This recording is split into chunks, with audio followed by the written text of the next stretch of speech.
Ka jo pak pronarë të cilët përballen me këto problematika si pasojë e firmosjes së një kontrate që shërben në mënyrë të njëanshme. Por ndërkohë parashtrove disa rrugë që e ndihmojnë pronarët e Truallit që të marrin ato çfarë ju takon në fund të ditës. Ka nga ata të cilët janë mjaftueshëm të ndërgjegjësuar edhe për të nënshkruar këto marrëveshje paraprake, pra për të kuptuar qartë dhe pas një lloj, le të themi, dyshimi apo paqartësie në raport me atë çfarë ju takon të përfitojnë, pra janë të qartë në kërkesat që kanë në kontratën që firmosin, por edhe në këto përcaktimet që i mbrojnë ata përpara dhe përballë ndërtuar. Afatet janë kryesore, e thash edhe një herë. Mënyra e njoftimit edhe komunikimi ndërmjet palëve.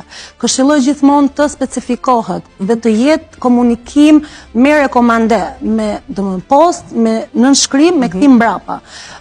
Sepse është prova thelbësore që janë bërë njoftimet.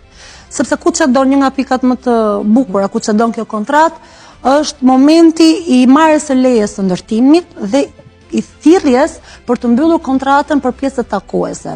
Është një nen aty që të gjithë sipërmarrësit krijojnë në një formë të njëanshme dhe parashikojnë në rast se nuk vjen për firmë pronari i Truallit për pjesët e tij takuese, parashikoj që sipërmarrësi të ketë të drejtën të zgjedhë të gjitha pjesët takuese për pronarin vet në mënyrë të njëanshme.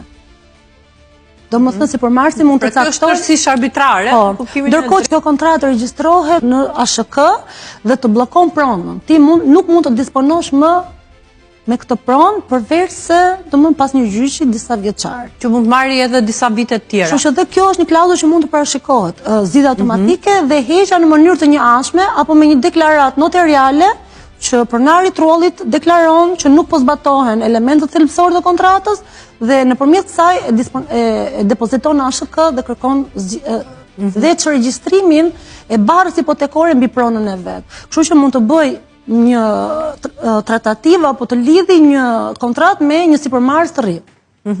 Pra, ka të drejtë që edhe të kontraktoj një palë tjetër.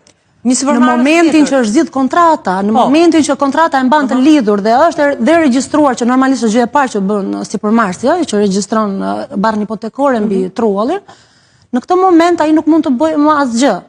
Përveç se e tham të kërkoj pavlefshmërinë e kontratës dhe zgjidhjen e kontratës me gjyqe që kalojnë dhe ato disa vite. Kështu që është rrezikshmëri e lartë kësaj kontrate, prandaj do parë paraprakisht.